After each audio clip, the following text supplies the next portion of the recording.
Да, хоть задирай сам рожден, хоть и сам других не тише, вечно жалуется он на девчонок и мальчишек. Если в драку первый лез или насмешкой друга жалит, отопрется на отрез, а вину на друга свалит.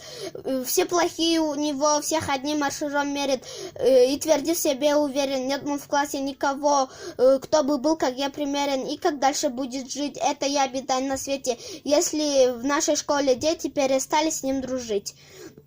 Как я прозвища давал, я Акыла обзывал, ему прозвища давал, говорил я ты горшок, говорил я ты черпак, говорил я ты мешок, говорил я ты колпак. А Акыл не отвечал, улыбался и молчал, чтоб такое сочинить, как такого разразнить.